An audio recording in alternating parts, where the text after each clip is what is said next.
talk. Knicks real talk. Knicks real talk. It's the night show. We on prime time. It's the night show. We on prime time. It's the night show. We on prime time. It's the night show. We on prime time. Knicks real talk. Knicks real talk. Knicks real talk. It's the night show. We on prime time. It's the night show. We on prime time. It's the night show. We on prime time. It's the night show. We on prime time. Knicks real talk. Knicks real talk. Knicks real talk.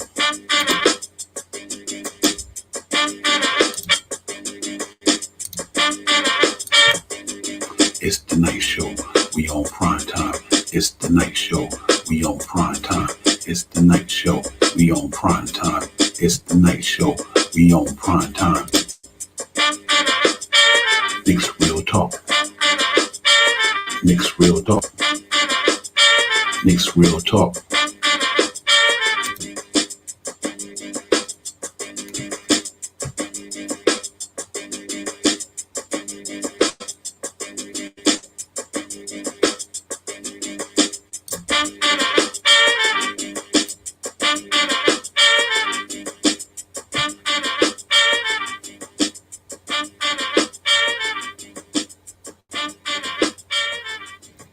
Knicks fans, what's going on? What's good? Risk Nil Talk, the night show. It's your man Divine, BX Jedi 76 in the building. You know, we ain't here tonight, man. Knicks got a night off tonight, man. So we here to go into our regular show, get some content in there. So salute to everybody out there, man. We in here, get ready to break down some content from the past night's game and everything else involved. So salute to everybody out there. Hope everybody doing well. I mean, you out there just chilling, man, here with us, man. About to get our Nick talk on, man. So salute Tim Smith in the chat real quick. But everybody, man, you know how it is, man.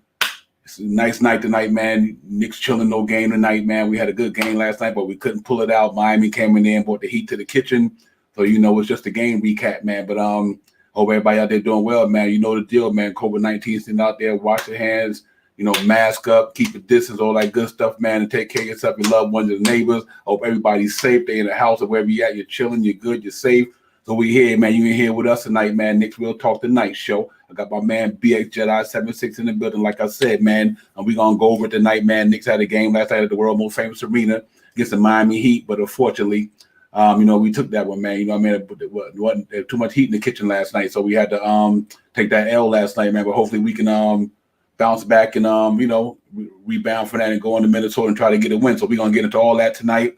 You know, the trade, the buyout situation, everything, man, the schedule, the standards. We just going to get into it. Knicks Real Talk, the night show. BX Jedi, my brother, what's going on? Good, what's going on with you? Good evening, Divine. How are you? I'm good, brother. I'm good, man. That's good. That's good. Salute to Tim Smith, to Dan for joining us tonight. Yeah, the Knicks played that game last night. They played a desperate team that lost 6 in a row. He's starting to feel the heat, not just giving it to us, but they were feeling the heat themselves. No pun intended. They were desperate. They wanted that victory. They came out more hungrier. They got it. They played a defense very intense in the fourth quarter. The zone, and this is a game to just move on. Just we get to learn from the mistakes, and we just played a more desperate, hungrier team. Divine. What can we say? You saw it. You saw it. They out-rebound us, especially on the offensive glass. They had so many points on the offensive glass. They moved the ball around. They were hungrier. They just were hungrier, despite the fact that our bench came in. I really like to see the way the bench came in the second quarter, and they went on a 16-0 run, and they gave us the 7-point lead heading into halftime.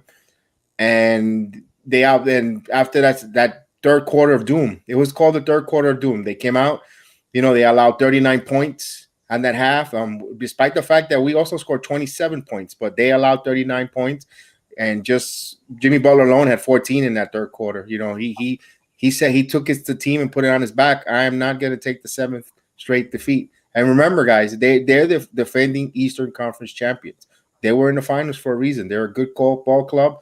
They play very good defense. They're well coached, and they have talent. And we had leads in the season series. We lost all 3 games. We got swept, but all 3 games we all had a lead in the halftime, and we had double-digit leads in two out of the 3 games. And they just made the adjustments at the end, at the second half, and it's just one of those games. They were just more hungrier, Divine. That's what I saw. What do you think? Yeah, I agree, man. They had the intensity level up, man. They came in there looking to get an L. They knew what they was coming to, man. They knew we was ahead of them in the standings. They knew they was coming to the Madison Square Garden, the bright lights. You know what I mean? They came in there like this. We on a 6-game losing streak. We need to snap this one. And so they brought the Miami Heat game that you normally see for them when they on a good one. You know what I mean? So I mean, they had more intensity than us. BX, man, and like even Thibodeau addressed that. He's like, listen, we got to be intense. We got to have that intensity when you're coming in there, man. You got to bring, that fire. You know what I mean? And I just think that seemed like Miami had more fire than us last night for some reason. I don't know if because we were feeling good about ourselves or whatever, but they was hard. I mean, they went hard, and that's what Miami Heat basketball really is about. That's the same mentality that we trying to get to, you know what I mean? Because, them apples don't fall far from the tree when it comes to the culture part of it, you know what I mean? So I just think that, they wanted it more, man. And their defense came up there and, they made it hard for everybody, you know what I mean? Everybody who had good game previously didn't have a good game like they would have normally. So that just goes to show you that sometimes when you're playing a team who got good talent, and they play hard just like you do, and they got soldiers like we do. They go hard, man. And I think that was really, to me, was the whole turning point of that game was their intensity. They was going at it, man. You know what I mean? And Julius Randle and RJ and Burks and them not having their typical games, but that's because of their defense. You know what I mean? And they was intense. So we got to really look at ourselves in the mirror when we're looking at them. You almost playing yourself. You know what I mean? And but it may be a much more polished version, but I think that's what it is, man. I just think that they was really in there wanted that game. Because like you said, man, they was on a losing streak. They like, we got to get this game. We got to stay in this hunt because we was in the Eastern Conference. We were the Eastern Conference champions last year. You know what I mean? And so they still got a lot of pride. You know what I mean? And I think you can't count them out. I think they're gonna be just as close as anybody. You know what I mean? And they probably leapfrog us because Miami, that's who they are. They are the Eastern Conference defending champions. You know what I mean? And it ain't how you start, it's how you finish. You know what I mean? So they might finish better than they started. And then they're back to where they at. That's why that race is so tight, man. But overall, other than that, man, some of the things I've seen in the game, offense definitely, their defense definitely didn't allow offense to do what they normally do. I thought that they just was a little bit more. Seemed like they was a little bit more energy than us. You know what I mean? They had a little more energy than we did our Lowe's last night. And Jimmy Butler, what can I say? He playing against his former coach. His boy Derrick Rose over there, Tyler Gibson over there. He wanted to show off. Them is former running mates. You know what I mean? Right. So Jimmy Butler was really amped last night. And Bam Adebayo, it seemed like it all went the other way to me in the second half. I think they came from the locker room in the third quarter. I think Miami got more focused on it in the third quarter. In the first half, they was okay, Knicks went up, they giving it to us. They went in that locker room and say, okay, we need to shut this down. And I think that's what they did. Right. I think Jimmy Butler took it personal. That's why he came out. He came out like a bat out of hell in that third quarter. What came to my head, Divine? Could it be this is the first game without Woodson? Could it be that it's showing a little bit of effect? I know Tom Thibodeau is the head coach and he makes all the decisions, but you know what? Those extra pair of eyes on the sideline, and the defensive specialist that Woodson is, and he brings a big part to the Knicks. Could it be that they felt that absence last night in such a clutch game, where we're such a battle-tested team to help with that adjustment? And going forward, it's something we need to keep an eye on. You don't know what you got until you lose it. So we glad that Woodson went ahead and got that head coaching job. But could it be something? That's something we need to look at there. Yeah. Real quick, Unique Allah, that's my brother. Salute, Unique. It's my physical, actually. biological brother. Oh, But yeah, awesome. so, Welcome, yeah. welcome. I think we're gonna make the playoffs. Unique. I think we still good with that. I think we fine. I don't think we're gonna. I still think we're gonna be in that fourth or sixth seed. I really do. I just think that game last night was one of the ones where you know what you need to step your intensity up. You know what I mean? Because that was a playoff game. You know what I Right. mean? It was So like a 90s basketball game, right. That was a playoff type of atmosphere. And that's what you're going to see, and that's what the Knicks going to see going forward. They're going to see that. They're going to see teams are going to be going hard. Everybody trying to get in. You know what I mean? And we not excluded from that. So we trying to get in. Everybody else trying to get in. They battling every night. You know what I mean? Thank God last night everybody who was in our conference who was trying to do what we do, they lost last night. Just about. So that was a good thing. So other than Miami picking up, nobody else picked up ground on it. So that's good. So we just fell back to the fifth spot. But I think we just got to keep playing Nick basketball and get back to it. And another thing to me, I agree with you on the Woodson thing, but you know what? I just think totally it was the Miami Heat. That's what it was. I just think Miami came out there and they wanted it more. It's like, you know what? Me and you in this boxer ring, we about to go 15 rounds. Who won it? Who won it? You know what I mean? Right, So, right.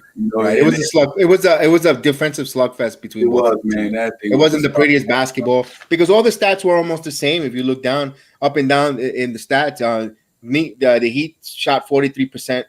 So did the Knicks shot 41% in field goal. They also 3 points. They were 10 for 34 for 29%, and the Knicks were 10 for 36 for 27% from 3-point land. The only difference and disparity was the free throws. The Knicks shot 60%. They were 12 out of 20 from 3-point from the free throws, and Miami shot 82%. They were 14 out of 17.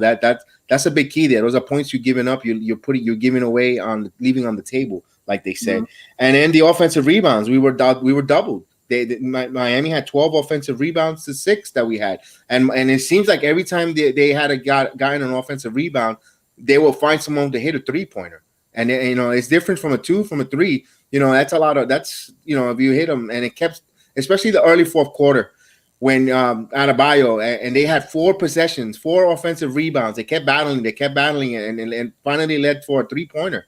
And now and that just was like a dagger for the Knicks, and they had hustled us, and everything was almost equal. The steals, the turnover ratio, the points in the paints were exactly even at 42. It's just that key part was those offensive rebounds, that led to 3 points, and that zone. They need to space that zone when they're gonna start seeing that from other teams now. The blueprint is out on the Knicks. They need to learn how to space the floor and attack that zone and give the prescription cast the right passes and not rush their shots and make not too much dribble. They need to pass and move the ball around and find the open man. And those are the things, going forward, we're going to see that with a lot of teams playing the Knicks until they start knowing that they know that they can start being in the zone. And we need to start going on, and to beat the zone. Also, you need our guards to run in transition, to be more and more quicker on the transition and start running a little more, just so the teams don't sit back on that zone defense and giving us fits. I want to say hi to Brooklyn Belly. Thanks for popping in. I appreciate you coming on. And yeah, what other points of the game did you see on that is something that's concerning going forward? I'm not too concerned with this team has been bounced back and gritty. The sky's not falling. You can't win every game. And I know that, if this game, we're just breaking this game down, but I know that they'll be fine. They'll make the adjustments with it. Going into Minnesota. What do you think? Yeah. I absolutely. I agree with you. We'll make adjustments, man. And like I said, this is association. You're not going to win games every night. Nobody's going. This for that. Everybody loses. This is one of the nights where we ran up against competition that night that wanted it more than us. And you're right, Brooklyn Belly, more than any other team in the NBA, Miami do have a number because it's like we're looking at our twin brother. You almost, you know what I mean? Except for that they just might be a couple of minutes born ahead of us. You know what I mean? So. But right now, they play the way we play. We trying to get to where they at. Let's be real, Knicks fans. Them guys was in the Eastern Conference Finals last year. We trying to get to where Miami Heat is. So and that's a step-by-step process. Right now we have to learn off of what we went through last night and say, we have to bring the intensity. Tom Thibodeau made it plain and clear. We got to bring that level of intensity up. Because, like I said, when somebody going hard, you got to go hard at them. You know what I mean? You know, it ain't no mediocre hard. No, they going real hard. You got to go real hard. And I just think that's what it was last night. Them cats went hard. You know what I mean? Like I said, it started out like a 90s game. It was going, it continued like, and it finished like a 90s game. Right. So, you know, and we'll live and learn with that. You know, it's a live and learn process. And I think we'll be fine. And like Dan Altonet said, we need more maturity to beat this team. Yeah, I agree, Dan, because we do need a couple of more guys and somebody who been in that struggle before, you know, like who been in that playoff run, other than Todd Gibson and Derrick Rose and Nerlens Noel. Them the only cats that have been in there. You know what I mean? They only been in the playoffs. You know what I mean? So they don't even have to, for that. But now they got a taste of what it's going to be like when you get there, though. That's a good thing about last night. They're gonna find out what it feels like to play in a playoff game by playing last night. Right. And also remember, Divine, like he's saying that the team more maturity to beat this team. This is only 47 games that this team has been together. And for this 47 games together, they're ahead of leaps and bounds. Despite the fact that we at times might be under talented and we might not hit our shots, but you see their growth in these 47 games and come together and play as a team. You know, of course, Julius Randle is our leader. You know, and he leads us. He didn't have a good game. He score-wise, he still got his 22 points. But he usually, I always say when Randall's has the high assist games is when we're really, really cooking. And also, we want to take positives out of this game. Well, instead of speaking about the negative, we're positive people here. So we're going to take the positive out of this. Our bench scored 47 points last night. You know, and our bench keeps scoring 7 points. And we didn't have the usual Burks night. You know, he was on a hot streak, you know, with 20-point games. And also Obi Toppin. We got to take that positivity, you know, he played very well. He showed some moves. He was aggressive, you know, and he played, you know, very well. It was a pleasant to see that. And Rose, you know, and right now he's questionable for the game against Minnesota. He had a little ankle twist. Hopefully he gets some ice and some rest tonight, and he'll be ready to go tomorrow's shoot around. We'll find out, you know, around 4:00 when they post the injury reports and the lineups. And I'll have that on my Facebook page, Knicks Real Talk. So go ahead and hit the like and subscribe on not only on YouTube but in Facebook. Find our page and our channel, and also our group, Facebook group. And I'll have all that information as soon as I get it. I'll post it so you know what's going on. And I'm going to read this comment that says, "I am not giving up on Obi either. I think he's good." Obi right now, and despite everyone doesn't down with him, I like him. He's starting to be him and Quickly are going to be both my favorite players because the youth, you know, of course RJ and Randall, they're the all-stars. They're the ones that are the locomotive. But I'm rooting really hard for Obi Toppin. I really am a big fan of him. I hope he, you know, I hope he really turns it around and finish the year off strong. You know, like I always said, the game was a little too fast for him. He needed to slow it down, and I think it might be slowing down, guys. I think he's going to get his stride in there. And salute Camilio. Thank you for coming in and checking in with us. I appreciate you. Always seeing you checking in with us. And Divine, what positives did you see? Because let's take the negativity, forget it. That's gone. Let's talk about the positive of this game, you know, and going forward. Yeah. You know what, man? You know, for me, first of all, I love, even though we wasn't until we battled, you know, and I'm always big on us always competing to the last second. You know what I mean? You don't give up till it's over. I don't care if a team up 20 with 3 minutes left. You keep battling till there's no more to battle for. And I always like that about our team. You know, they what I do like though, I like our defense last night. Our defense was pretty good. You know what I mean? We didn't give up a lot of them. That was a defense game right there. You know what I mean? Until you had to start fouling people or whatever. But I'm happy with. I'm always happy when I see us pushing forward. We going hard. We leaving it all on the floor, letting the chip fall where they may. We know we in it to the end. And we keep battling. You know, do we compete at a high level like we wanted to? No, we just didn't bring the intensity level up last night. But I think we always compete. I think we competed last night. I just think the intensity of the competing, that's what I'm trying to say, wasn't there. But you know, the positive is that, you know what, man, next man up mentality seems to always come into play with us. We always go next man up. You know what I mean? And like you said, what I liked about Obi last night. He took it to the hole. First of all, that was nice to see, and that, listen, man, if he would have hit that dunk, it would have been over. I think that dunk would have turned the whole game around. You know what I mean? So, you know, I loved his aggressiveness last night. He was aggressive. You know, he was aggressive. He's and I still think that's reason why going to start falling a little better sooner or later once he gets settled in. You know, and it takes some people longer to hit their stride. It really does. Everybody can't hit the stride coming out of the gate. You know what I mean? Some people just gotta take time and learn the nuances more. And I think that was what he was, especially being somebody who pretty much was predominantly coming out of college. The ball went through me. You know what I mean? I was that pick and dude. roll. He was a lot of pick and roll. Right. The ball went through him. Right. So now you're in a pro that asks you to play a different game, and you got different competition, and you got bigger, stronger athlete. But Obi Toppin, to me, he's just as strong as a lot of cats in there. And that dude, man, he it's something about that dude when he get up in the air. So hopefully that was a good sign for me. A good sign to see Quickly still going at it. Derrick Rose, it was a lot of positive things out of it. We just lost the game. You know, it's not really too much negative I could say.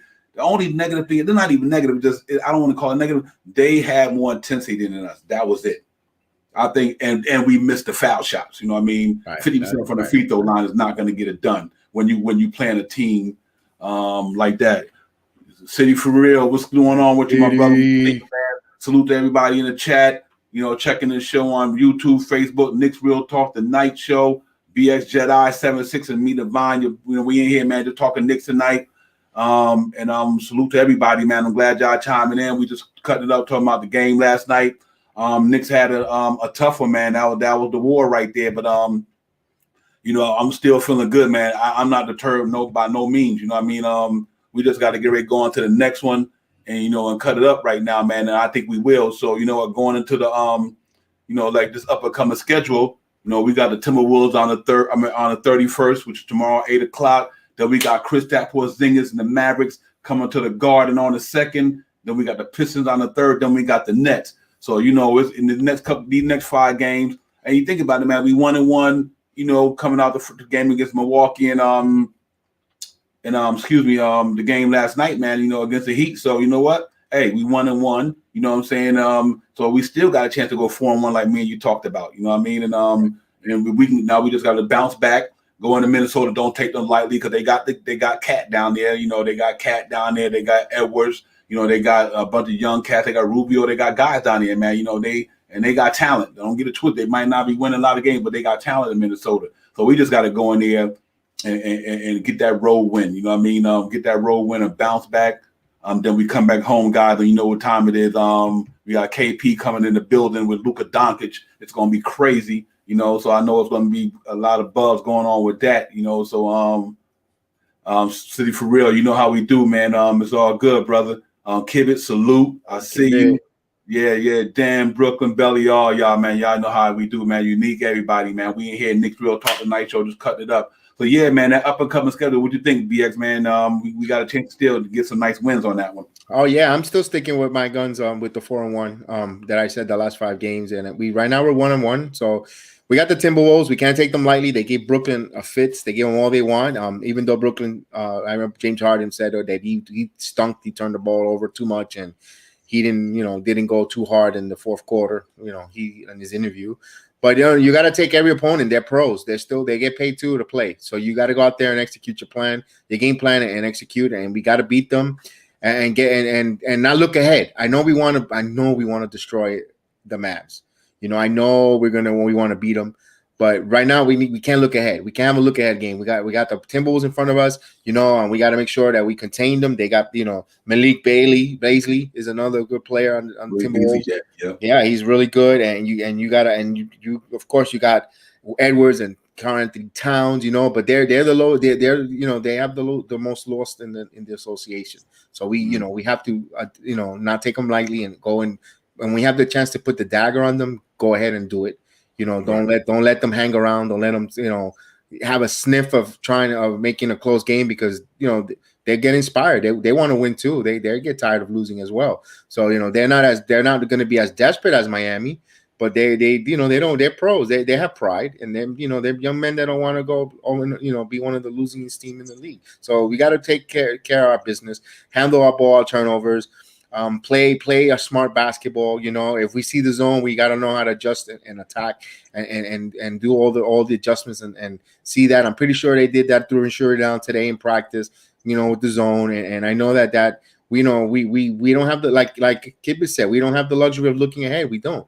Every game is we have to view every opponent and look at and trust our scouting reports and all the analytics and go with it and attack and go put our game plan in front that all the coaching staff and the front office puts for us, because they have good scouts and I showed and it's only guys, there's only 47 games. That's why we can't rush to judge on Obi Toppin and how the team is playing. They're playing great, and it's going to get better. It's going to get better, and that's why I say that we continue the process, trust the process, trust the growth, and just relax. These guys, they know what's ahead of them. They can see the light at the end of the tunnel for the playoff push, and one game at a time. It's one game, one quarter, one half at a time, and we'll take it by that step, and that's going to be a recipe for winning. Yeah, absolutely. Yeah, no doubt about it, man. We just got to go in there and do what we do. Like I said, I'm not even mad about the game last night, because we battled. We just didn't bring enough attention, but we battled. So I'm definitely not I'm not too much worried about it. I just think that hopefully by this, when we get into the next segment with the trading deadline, we get some reinforcement. You know what I mean? And we get a couple of players here, there, and hopefully we can make up for that loss to Mr. Robinson. But we just got to keep doing what we do. The game plan don't change. Nobody's going 82-0. You know what I mean? So and we, that's the one game that we wanted, though. You know what I mean? It just was the one game you feel that you wanted that game. Right. I'm quite sure a lot of us predicted for the Knicks to beat them last night. You know what I mean? And unfortunately, it just didn't pan out the way we wanted it to. But I do think that we rebound from that, and we make good on it. You know what I mean? And get us 2 games over 500, and feeling good about ourselves coming home for that game against the Mavericks. You know what I mean? I'm ready for it, man. So we just need to go in there and handle our business, and I think we'd be fine. And we'll take it from there, man. So, you know what I mean? Pardon me with the audio, the video problem, guys. But yeah, we just got to go in there and handle our business, man. I think we'll be fine. And, and after that, we go on to the next game. So we're going to get it popping. And we're going to go into Minnesota. And we're going to have to put it down. You know what I mean? And I think we will. And get us back. So everybody, man, we got a game tomorrow in Minnesota. We got to go in there and handle our business, man. And it is what it is. We're going to get it popping, though. But salute to everybody in the chat. Like I said, man, y'all subscribe, man. Hit that like button, man, for your boys, man, and let us know we working for y'all. This is a show from the fans, for the fans. The fans make the show don't make the fans. You know how we do. So we just going to keep it moving, man. And we going to, move on to another segment, man, and all that good stuff. And yeah, we just got to keep it 100, man. We just got to go in there and do what we do, and we'll be fine. Real quick, I wanted to before we move on, I want to give I heard this on MBK to Sims. Shout out to Sims, the Podfather, and he was saying small steps, small goals, and I agree with him. First step is let's get a win back on the column. Then the next goal is let's build on that, and let's go build that. We've been high. The season high was 3 games over 500. Let's go over that. And let's go over our winning streak. Let's get small goals, small steps. I like that. I think that's the way we need to attack and go forward with the season. Small goals at a time. Improve. Small goals. Practice in those free throws. Because it's usually the ones that are missing the free throws are our guards, and our guards are good shooters. And I understand if it was a center, that I was missing, because usually centers with their hands, and they're never good free throw shooters. It's the guards that are missing them, and it's uncharacteristic with Quickly has missed a few here and there, and RJ, he even said it yesterday too. He said he had a bad shooting night, and he admitted he only had 9 points. He struggled, he struggled, but he knows, his defense was there.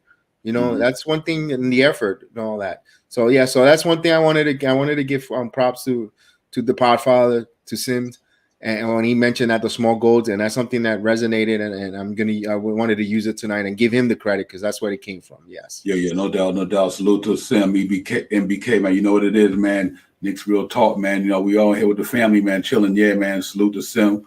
You know, and nothing but Knicks. That's my man. You know how we do there. That's where it all started at. You know what I mean? So y'all go on there and make sure y'all always bigging up Sim, man. Because I mean, he, like you said, the power father. That's where it's at down there. No doubt about it. And, you know, yeah, man. So, you know, we got to just look into this, where we currently at right now in the Eastern Conference standings. 76ers number 1, Nets number 2, the Bucks number 3, Hornets number 4, Knicks drop back to 5, Hawks at 6, Celtics at 7, Heat at 8, the Pacers at 9, Bulls at 10, Raptors at 11, Wizards at 12, Cavs at 13, Magic at 14, and the Pistons is last at 15 in the Eastern Conference standings. So we lost a spot last night.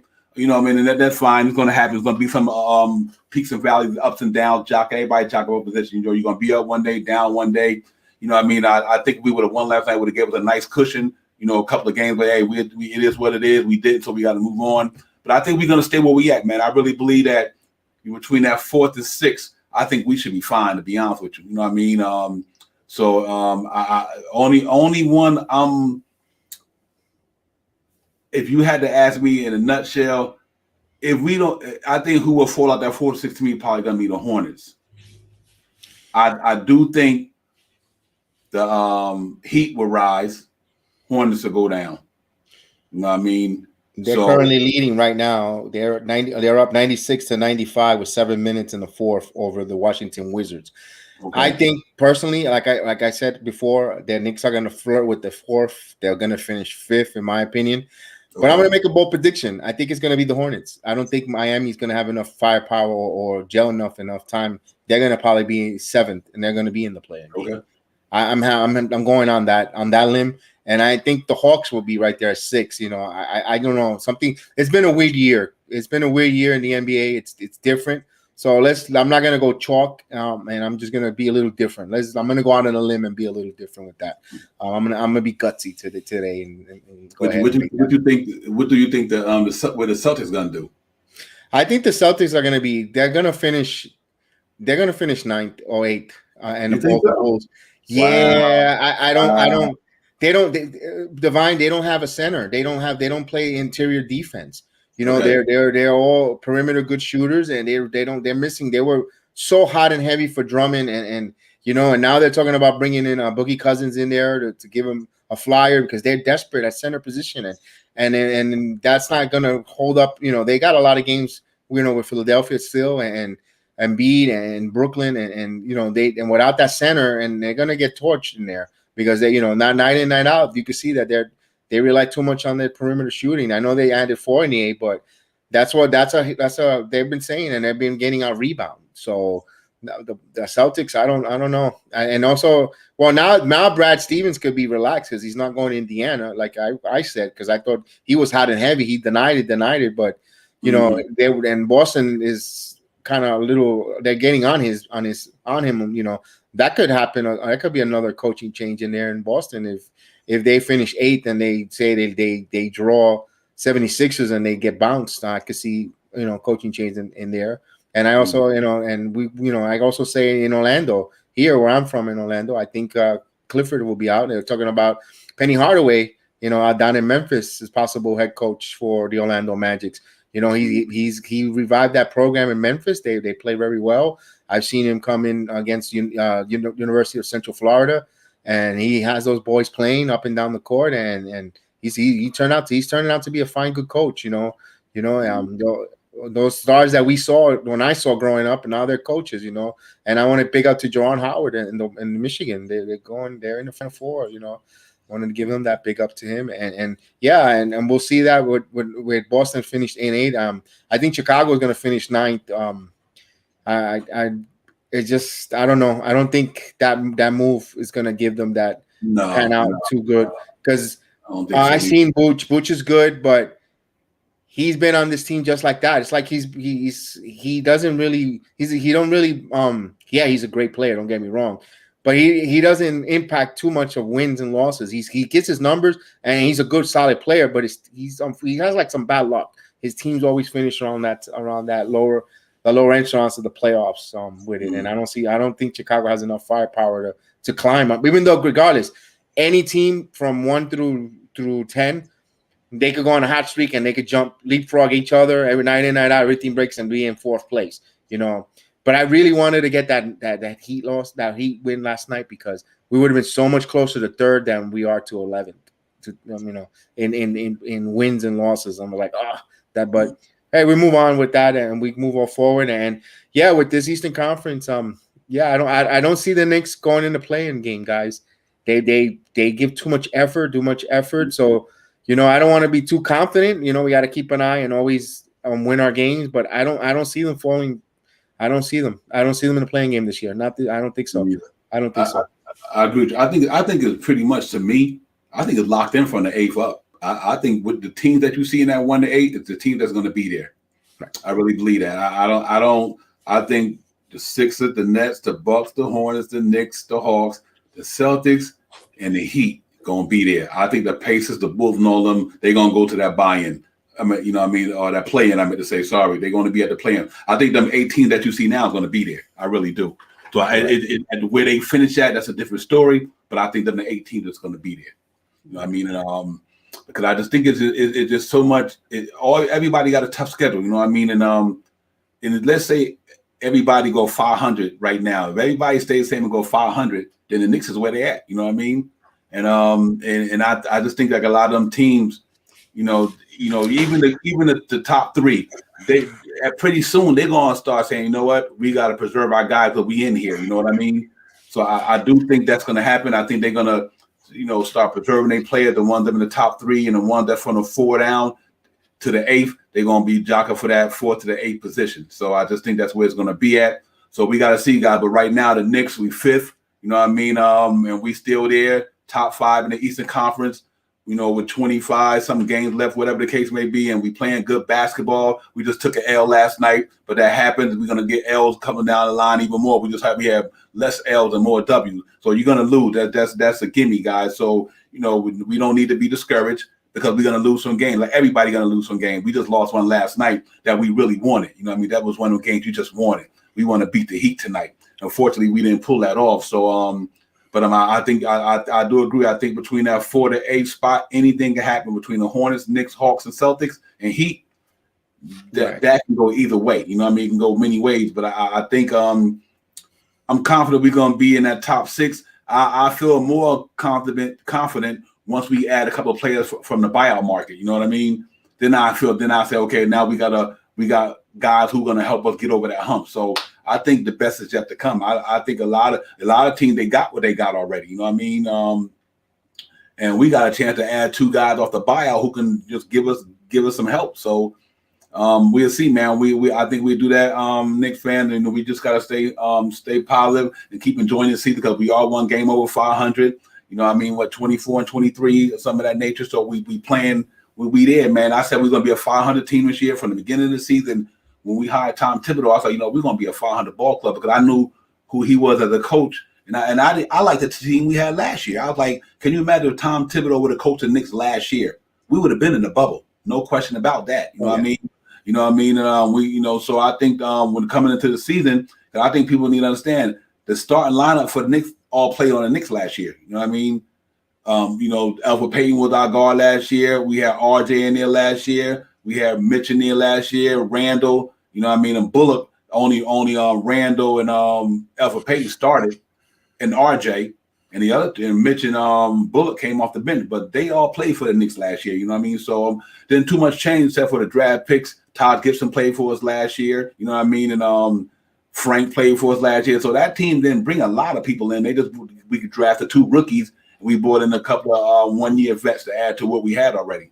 So, and Tom Thibodeau got them playing one game over 500. So I'm glad to see that, man. I think it's going to get better. And I still think that the best is yet to come, man. So everybody out there, don't get discouraged. Knicks is in the building, man. Best believe it. You keep that energy up. We're going to go on to the next game in Minnesota tomorrow night. We're going to go down there. We're going to try to get that, to get that W, you know what I mean? And get back to 2 games over 500 and keep ourselves in that pace, man. But you know what? And in real talk, we with the buyout situation coming up, and we just had to go in there and see, who's out there, what's going to be available, what we can get, and if we can get a backup center or a starting center, whatever one may be, a guy of that talent anyway.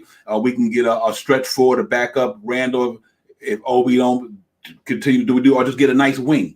I would like to see us get a wing, almost like a Kevin Knox height. You know what I mean? I like Kevin Knox's height. I like his game. We can get a wing like that, man. Maybe with a little bit of whoever's out there to come and contribute. Then I think we'd be fine. I think if we do that, then I know we got a good shot at that 4th or 5th seed. If we don't, then I know we're going to be in there. I just don't know what seed we're going to land in. But I love the way we play, man. What you think, man, in the buyout market? Give me some names that you think. Right.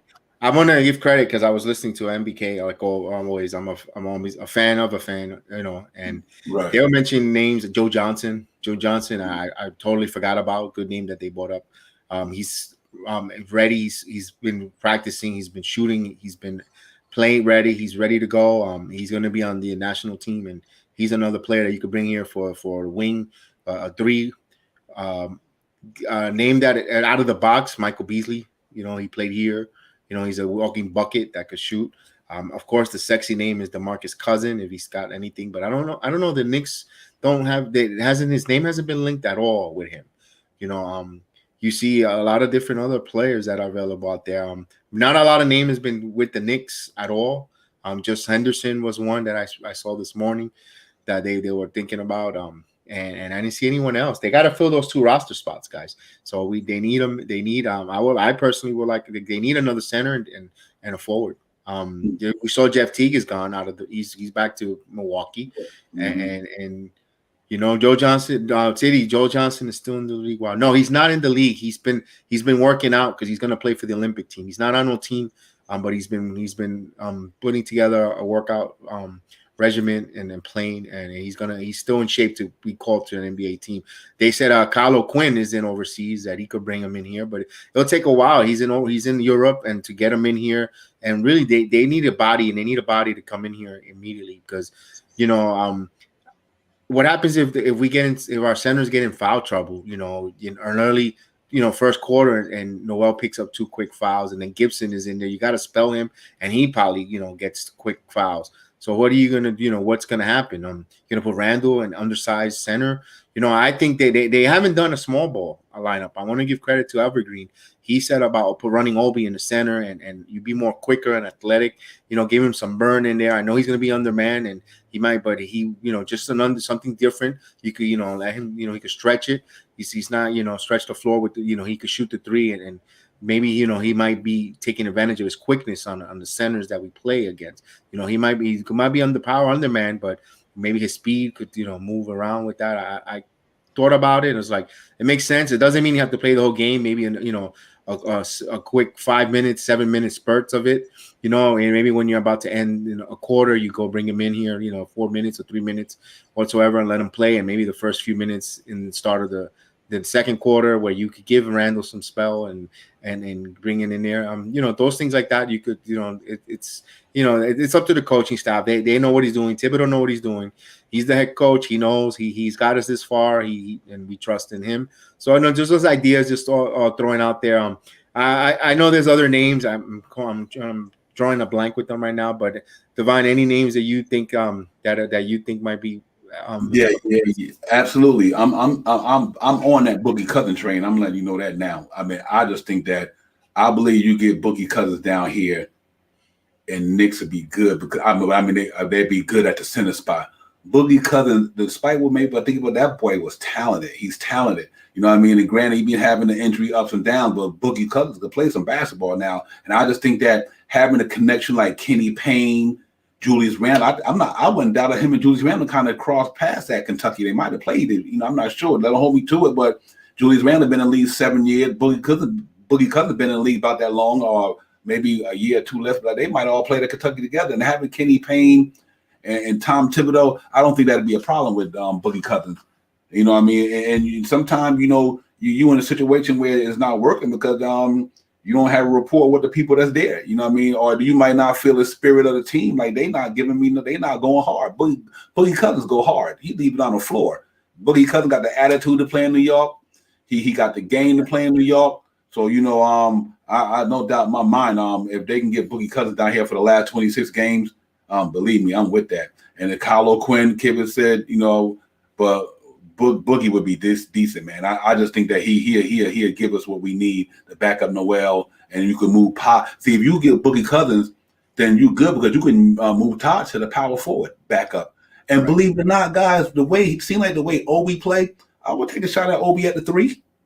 You know, and sporadically, it's a positionless basketball. You know what I mean? So but I think if you give Boogie Cousins and you can slide Todd Gibson to the power forward to back up Randall, man, that's what we wanted anyway. You getting one guy can give you 2 positions. Like, in other words, what I'm saying is we were talking about getting a center and a backup power forward. Well, we really got the backup power forward on the team if you get the center. You know what I mean? Because you can move Todd Gibson right over to that. Because that's what he naturally played all his career. So Right. and then I like the Mo Harkless thing. I think Mo Harkless would be interesting to bring back. Late, he got he a defense ball player. Got he can shoot the trade ball. Queens, New York kid. You know what I mean? But he played for us. In the trade for Moot Morris, and I like him. I even like the Jabari Parker. There's a couple of guys out there that just can come in and fill a void. We're not asking them to come in to be superstar. We just need somebody who can fill a void. But Mo Harkless and Boogie Cousins so far are the 2 that work for me because, one, Mo Harkless could play defense on the wing, and he's lengthy. You know what I mean? He's a true 6'8", 6'9" lengthy guy. You know what I mean? And he already know the system. I mean, not the system, but he knows New York. You know what I mean? He know Madison Square Garden. He played here last year. He probably know a couple of players on the team. You know what I mean? So it makes a smooth transition for him.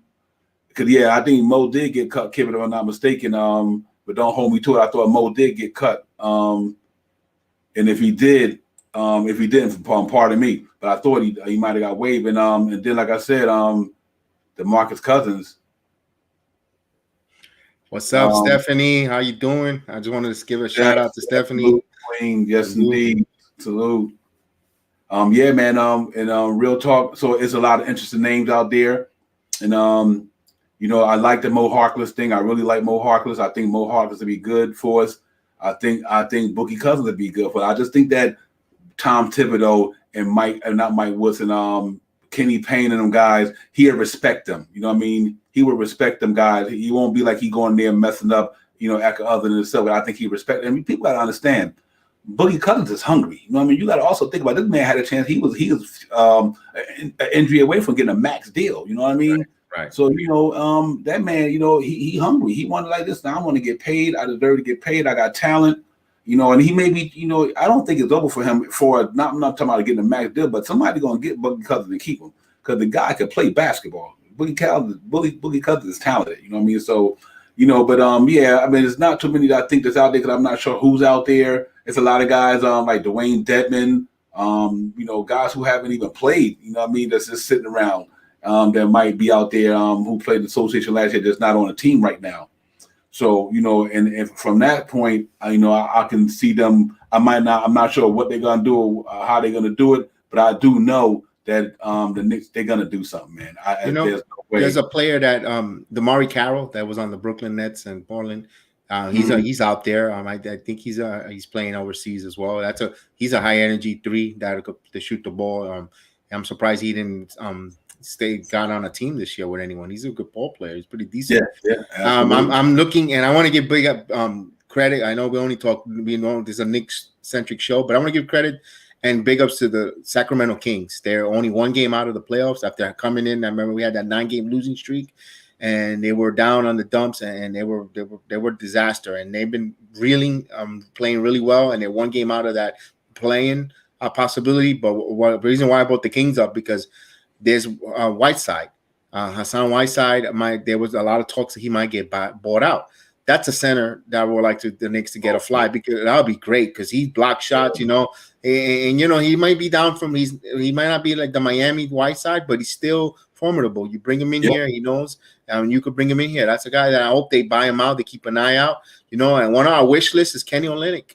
Kenny Olynyk is another one, but I don't know if Houston will buy him out either. There was also talk about Horford, but he has 2 years and $54 million left. They sat him down, but I'm just hoping that he just says, I want to play. Just buy me out. I got to go somewhere to play. Horford. Don't Oklahoma City. They're in a full rebuild. Let's see. Let's see. That'd be good. Also, a center that could pass the ball and could shoot the 3. Also Henson's out there. The Knicks were talking about Henson earlier, and they had him. He's on the radar. So I don't know what's they really they need these bodies in here. Unless they're waiting to hold that spot for someone to become bought out in the next few days. For some reason, they know something that we don't know, obviously, and we just we have to be patient with that. We got the 9th, and it's almost 10 days. 10 to 11 days left before they need to be on the roster. So we got another week of all these speculations, and hopefully they bring someone in because we need them. We're going up against, Towns. Of course, if they're able to sign someone, he won't be in here tomorrow anyway. But Brooklyn is coming up as well, and we need it badly. We need to get it in there, and I know that they see that. Leon Rose was the front court, last night, and he sees and they see that stuff, and they know what's going on. They collaborate as an organization with the coach, and they know what needs to improve and what's their need. Divine.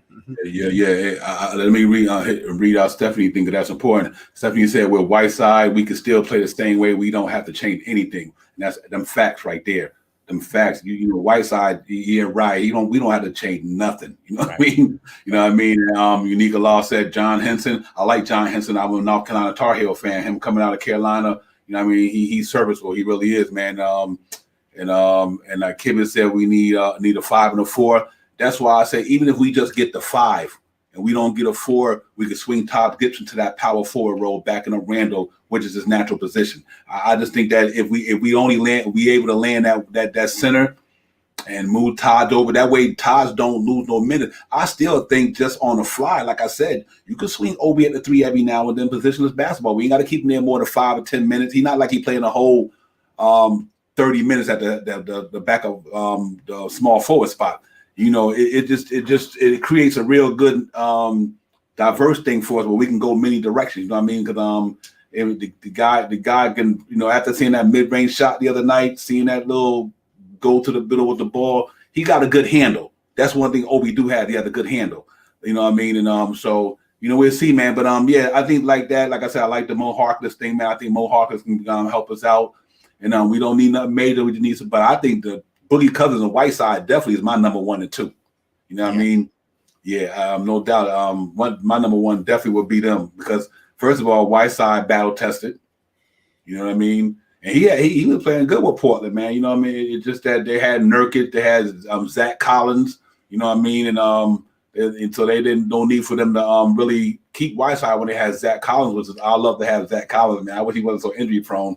I love to have Zach Collins down here. I love his game, man. But and like Burke and Belly says, he likes Boogie because he has some toughness.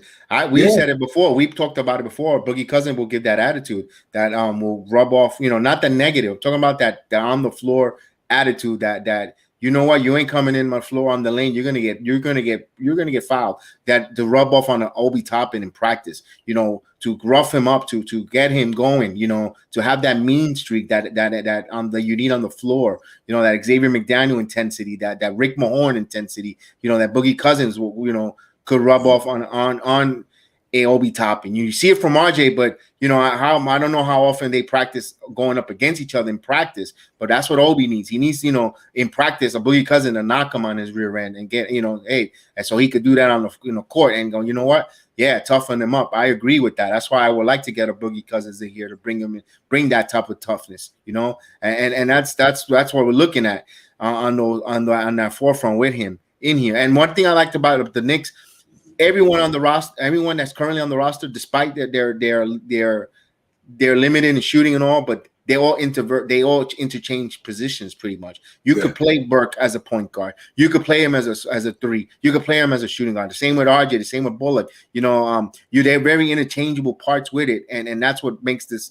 very, very interesting. That's the one we need is the center, and these guys can change around parts and move around, and just that. But we just gotta keep an eye on that center. That's all we need, really, and the wing. But these guys are interchangeable, so we'll leave it up to the coach to mix and match on that, because you even have Frank Ntilikina who could play almost guard and play almost all 4 positions on the court if you have to in a pinch. That's and Knox could play the 3 and the power forward. There's a lot of interchangeable parts with the team. Granted, everyone wants them to be all NBA. If you want to play, but no one has an all NBA team, let's be realistic. It's being built and all.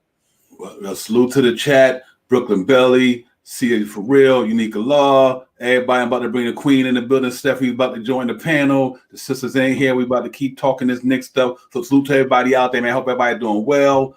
We got Steph in the building. Sisters, salute. What's going on with you? Hey, Steffi. I'm good. Sometimes I hesitate. I don't be wanting to, No, come on that's in. Your thing what y'all got going on. No, you're always welcome here. This, you know how we do. Yeah, we just going over the buyout stuff, man. But real quick, let me salute the rest of the chat. City for real, Brooklyn Belly, Unica Law, Dave Jackson was good. Everybody, I hope y'all doing well tonight, man. Chiming in, Kibit, Camilio. Frank is in the building. Frank Matos is in the building. Yeah, Dan is in the building. Tim Smith is in the building. Everybody's in the building. That's what we talk about. Knicks Real Talk Tonight show is your man, Divine, BS Jedi. And we got the first lady at NBK in the building, Stephanie. We here, man. Sister, we talking about the buyout, man. Let's continue the conversation. We want your positive and your most wise thoughts about this right here. Listen, this Whiteside I like the best. He hasn't been bought out, right? He's still playing. Like I said in the chat, when we go from Mitch to Noel, we don't have to change anything. We, bring in Whiteside. We could play. We could play the same. We could play the same way. This guy, I think his name is Pelly. That played for the Nets for a little bit. I saw him play once or twice. He's okay. We wouldn't have to change anything. That being said, Boogie, I mean, listen, things may have to change a little, but it might be worth it. The only thing is, Boogie may want to play a lot of minutes. Because I actually could see him playing a 4. I actually could see him backing up Randall for those 15 minutes that we really need him to be backed up. I think if he's playing a 5, he'll give us the rebounding, but we're not going to get the rim protection, with him playing that 5 position. But at the 4, this is somebody who can shoot. Did you see the video clip on Twitter?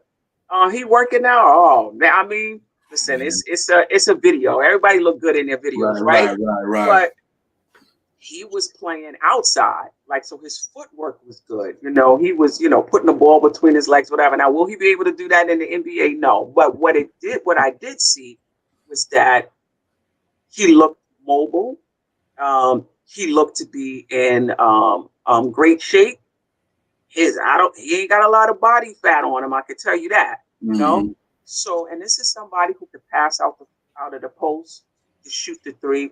So I think he would help us more in the 4 position, but it's not a lot of minutes behind Randall at the 4, and he could play spot 5 minutes too. It's just that we have to change things up if he's at the 5. We don't get that rim protection.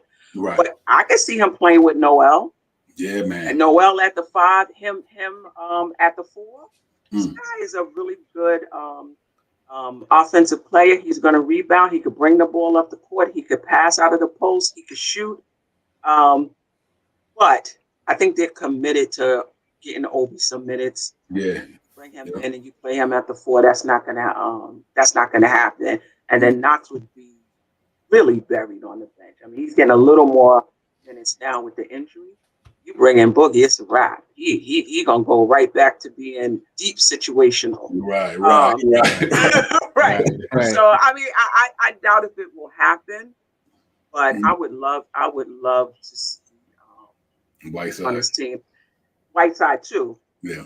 And just the last thing about Boogie, somebody on Twitter was talking about. I saw a tweet about the chemistry, but they weren't talking about on the court chemistry. They was talking more about his attitude. But I think those days are behind him. Those Sacramento days and the Yankees days. I think that's behind him. I think now it's just more about his fit on the Knicks. But I would take a flyer on it though. Oh yeah. If he's willing, if he's not coming in here looking to start, looking to play a lot of minutes, I would take a flyer on him. Sure. I think Boogie Cousins knows that his NBA career might be coming, his opportunities. And I think that humbling experience in Houston, that, being cut and not only that, being let go, he was actually being serious. He didn't like the way Harden trashed his teammates. He was taking pride. He's a player, and he's a mature. I think he's got to maturity level. That's why I'm hoping they bring him here. I hope that Kenny Payne really put as an advocate behind the scenes to bring him in here and say I could get something out of this young man. Right. And this young man, he sees the opportunities he's limited. So he's gonna, like Divine said, he's gonna come in hungry. He's going hungry because he wants to feed his family. If he's not in the NBA, and I don't think Boogie Cousins want to go to China or overseas, I think he wants to stay in the association. So I think he really, really is going to come here and be a force and be hungry and do whatever the coaching staff wants him to do. If they want him playing power forward, they want him playing center. He's willing. I think he's willing and able. And I think all, like you said, all those facts outside of the court, I think those days are over as well, because now they're in a bubble. They got to go home, and he's mature already. He's getting old. They get to a point when you're like, they can't go to clubs anyway. They can't go do all the crazy stuff. Right. They got to go pretty much from the court back home with all the COVID protocols. So yeah, man, I would bring him in. That's a good call there on that. Absolutely. Yeah. But what you said. Go ahead. No, go ahead, Seth. No. Go ahead. I've been talking enough. What you said, BX Jetty, is important. Somebody has to push for him. He's not a Tibbs guy, and I think that's why they passed on Drummond as well. Because if Tibbs wanted Drummond, he would have been here in a minute. But so I think somebody would have to advocate to bring him in, because I think for Tibbs, he's looking for grind him out dogs that could defend the rim and play good defense. So somebody would have to advocate for him in order for him to. Yeah. It's a catch-22 with that, because I do believe, as you get old, hopefully you get wildly mature, you learn off your mistakes. And the young Boogie Cousins back in Sacramento, like I said, that man was an injury away from getting a max deal. I mean, the kid got max talent. Let's not get it twisted. Boogie Cousins was putting up 30 and 20 on jokers. 25 and 18. On a regular. This was on a regular. This wasn't no one game here, one game there.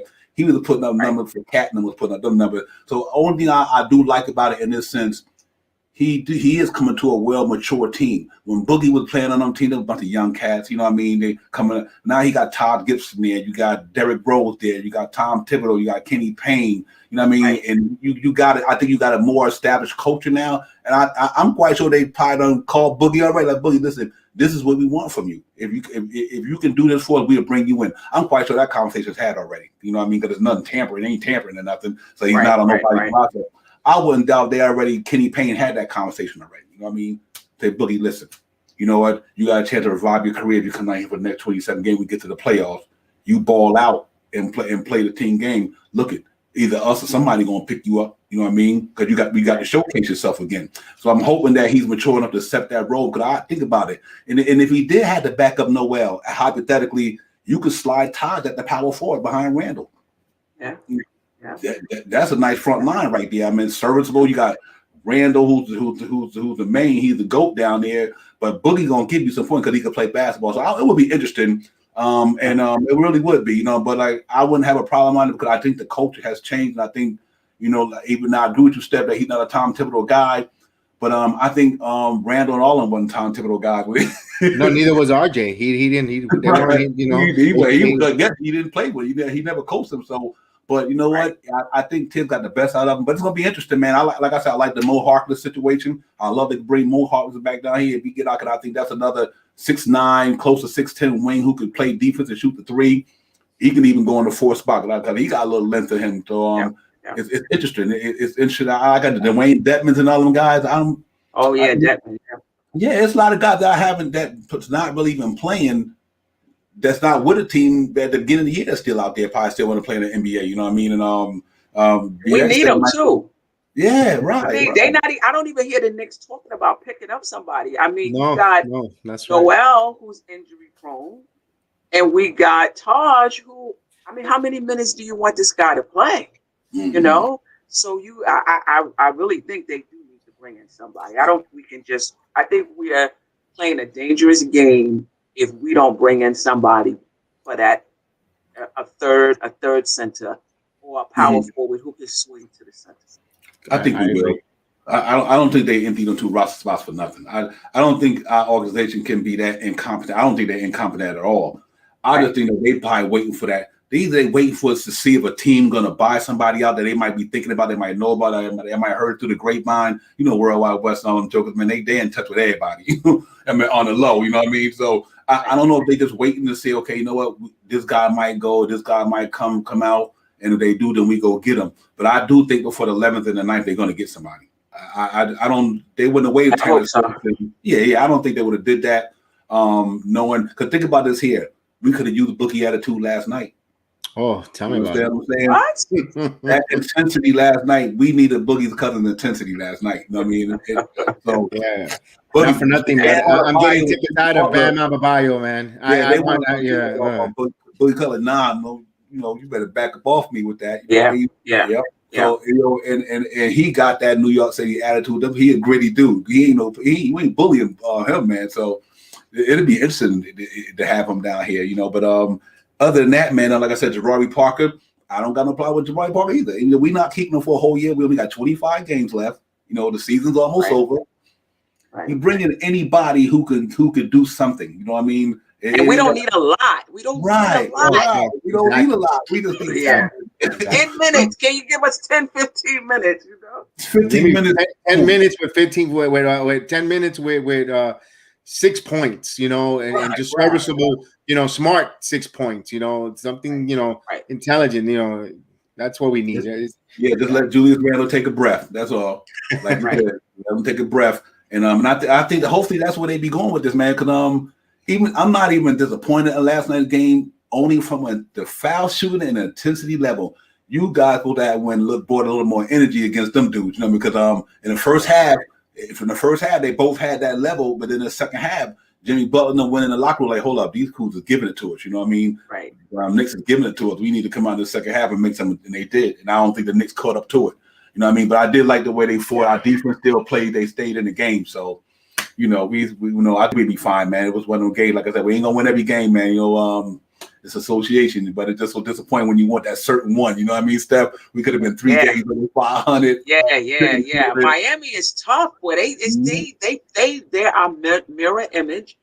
They got better shooters. It came down to both teams playing good defense. Who was going to knock down the shots? Right. And I know people was like, "Oh, they lost 6 in a row." I was like, that means they're going to be really hungry. Yeah. And our offense is not, you know, optimum. So if their defense is playing well and locking down our offense, it's going to be a tough night. Sure enough, it was. Yeah, it was. I have a question. Sure. Who was we talking about? I mean, this applies to Drummond if we did sign him, and this also applies to Cat if we were to get him in the offseason. Mm-hmm. Is it okay if we get somebody that's a little more offensive minded and our defensive rating goes down a little? Like, say we're number 1, like say we're number 6 now, 5 or 6, but yet our offense goes up, right? Instead of being a 28 offensive team, maybe we're, I don't know, 12. So basically, would you be okay trading a little bit of defense for a little more offense if it's a net positive? Absolutely. Absolutely. Because it's a balance. It's a checks and balance. You want to have a balance in everything in life. You want balance. So if you get a good, if you're balanced in defensively and offensively, and it leads you to improve for more wins, of course, who wouldn't? I would sign up for that, of course. Yeah, man. Absolutely. Yeah, no doubt, Steph. I would, because that, like you said, that could be that's almost like what we talking about with the Boogie Cousins. You sacrifice a little bit of defense, right? He's gonna give you a little bit more offense. You know what I mean? Just a little bit more. And I think with our structure, our defense structure, yeah, I agree. I do, Steph. I would definitely do that in a heartbeat, because we know defense wins games, but you also got to be able to put the ball in the hole for your defense to do what it do. You know what I mean? So yeah, we can just change it up a little bit, right? And big example yesterday, last night, real quick. Right. I'm sorry to cut you off. Right? No, that's fine. It's fine. Big. Yesterday they played so much defensively, that shot clock, and three offensive possessions, offensive rebounds in a row, actually a fourth one, and led to that 3-pointer. You know, you can have great defense, but if you don't get the rebound and you get that, it's so much energy expended. Yeah, I'm with you on that. With that, Right. a little more offense to get that. Absolutely, yes, Steph. Yes. Yeah, I mean, I had to rethink that because when they were talking about Drummond, I kept saying to myself, Drummond is just not our type of player. He's not a Knick type of player. But then I had to rethink that. I said, look, Tibbs knows how to hide a defensive player. Look at Miami when Olynyk played. He was no great defensive player for Miami, but they figured out a way how to play behind him and how to mask his deficiencies. And I'm sure Tibbs can do the same thing. And I started to think, listen, if we go from number 1, number 2 to number 5, number 6, but our offense comes up from like 28 to 12. No, that's a win. That's a win for us because you think about. I think LA is like that. The Clippers. Yeah. I think they're top 10 defense and offense or something like that. Yep. So yeah, I had to rethink that. So because people talk about Cat, I'm like, oh my God, Cat. I mean, I love his game offensively, but I'm like, defensively, he's gonna be a mess. But we give up a little to get more. You get more. Yep. Right. You know what? Our defense will have to be strong in that backcourt. If you bring in a guy like Cat, that means that like RJ, whoever the 1 and the 2 is, in the 3, they got to make sure them cats just ain't penetrating that lane like that. You got to keep them cats out of there. And I mean, he sometimes he can do 2 blocks a game here and there. You mean, but yeah. And Cat, I noticed one thing about him, and I like his game. He play out on the perimeter too. You know, what I mean, that's could be another 4 to hit because if they usually have him at the stretch 4 sometimes, especially when they had Gordon Daniel in them. So if he going up and going to stretch 4 to a little faster than him, his defense gonna look slouch anyway because they can't go right past him. You know what I mean? It's almost like Porzingis might get you a block shot down there, but when he out on that perimeter against some stretch 4s and some quicker 4s. Right. They're gonna give it to him. Yeah, but I still would sacrifice it because to me, you balance, you like you guys said, we balancing it out. You know what I mean? We balance it out. So real quick, man, salute to everybody in the chat, man. Great views on there, man. Salute to Frank, everybody, Brooklyn Belly, Marks, Kibbit, everybody, Brooklyn, P. Ramos, y'all in here, City for Real. Salute to everybody, man. Knicks Real Talk, the Night Show, BX Jedi 76, and the First Lady of MBK. We got Stephanie in the building. We just cutting it up, man, talking Knicks, man, and yeah, but I agree with that comments, and I think I think they're gonna have to go to that eventually. Right. You know what I mean? One thing I want to add to that comment, it gives you adversity because now you could win a game on defense, and some games you're gonna win it on offense. You're gonna shoot the lights out of other teams. So that's why I really like that point with that. You know, if you come up with offensively and drop a little defense, now you're gonna be a multi-team prevention team, and that's what we want. Yeah, absolutely. That's a good great facts. Yeah, we're gonna need that. Yeah, I had to open my mind up a little because I'm thinking that who fits with this particular team, but it's possible that Tibbs crafted this offense and this defense because these are the players he had. And if he had different players, he would have crafted something different. You know what I mean? So this guy is he's a basketball junkie. So I think no matter what players we bring in, I mean, obviously you can't bring in somebody who's not going to play no defense at all. He'll be able to figure it out. Yeah, let me ask y'all a question. Even though it's a past topic, but how did you guys feel coming out of after the buyout and the trade deadline, especially the trade deadline with the Knicks not making the move? Were you extremely disappointed, or do you understood why they did it? BX. Yeah. I'll let Steffi go first because she's our guest today. Thank you. I appreciate it. I have mixed feelings. I wanted Depot on the cheap. I didn't want to give up a lot for him, but I did want him. And then when I saw what Miami gave up, I was like, wow, we couldn't put anything together better than that. I wanted Drummond as well. I wasn't for Drummond initially, but then people started talking about him and how he could be used. I kind of warmed up to the idea, so I was disappointed. But I will say, this is what I'm hoping. I'm hoping that, and I wanted Lonzo as well. And the only thing I could think of is that they were asking for just way too much. Though in the summertime, if we get them in a sign and trade, you're gonna have to now match a $20 million, $18 million, whatever salary. So it may cost more. So yes, I was disappointed, but this is what I'm thinking. Perhaps the price was too high. Perhaps there were certain assets they didn't want to give up because they want to have them available for a bigger trade at the draft, during the draft or in free agency. So I'm giving them a pass in that respect. If you give up your assets, like Chicago gave up their assets for the Vucevic trade, if somebody else comes down the pike this summer, they're not going to really have the assets to be a player, right? So I'm giving them a pass in that respect. I was disappointed, but maybe they're saving their assets for something big in the summer. Now, the draft come and the summer come, and we don't make big improvements to this team, I'm going to be tight.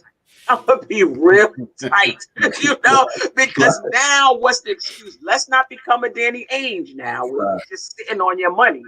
You at some point, you're going to have to cash those chips in. Not foolishly, but at some point, listen, as much as I love this team, it needs to be upgraded. And I'm not one for waiting for the young people to develop, because there's no. Now I'm not saying that I want you to trade them. I just don't want to depend on them. They could still be on the team, but I don't want to have to depend on them the way we're depending on them now. I'm not talking about RJ, because there's no guarantee that they're going to develop the way we think they're going to develop. Right? There are many young players that pop that first year. Dennis Smith Jr., I'm sure there's others.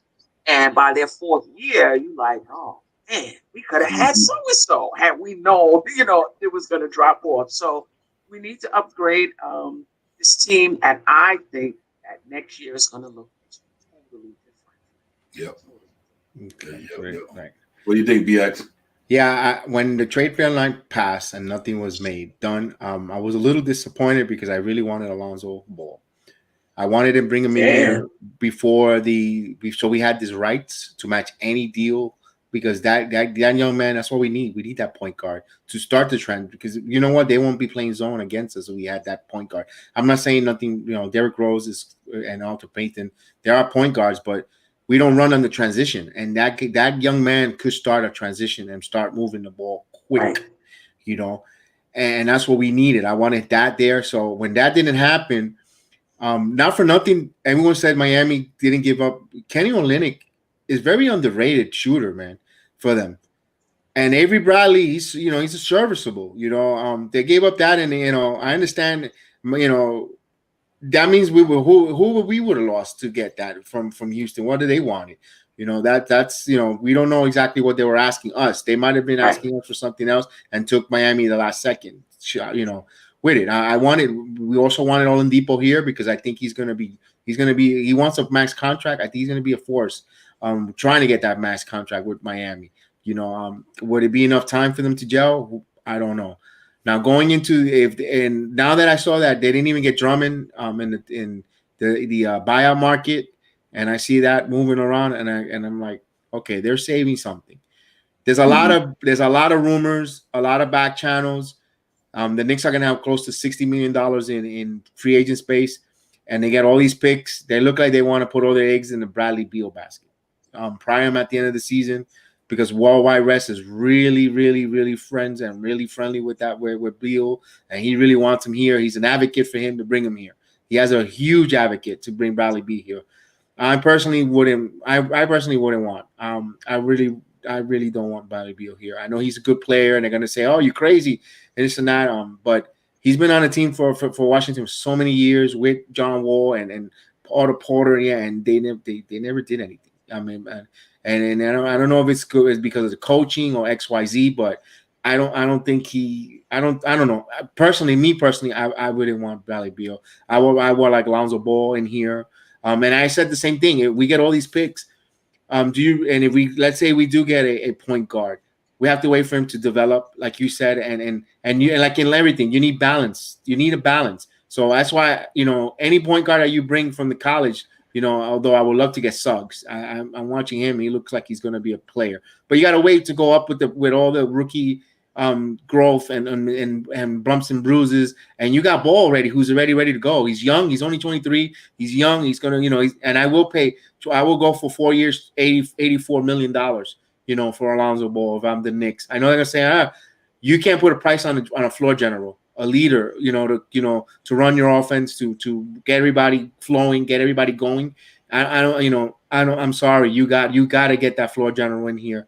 And Zach LaVine, then, and maybe at the offseason, it could be, maybe he might say, I want out of here. You guys bought me Vucevic and we still went 9th and we're not going to go anywhere, and we're the play-in. So, there's going to be names that are going to want out. So we got to keep an eye on that. But I trust this organization in a hot moment, you get disappointed, like that they didn't make no trade and you get frustrated.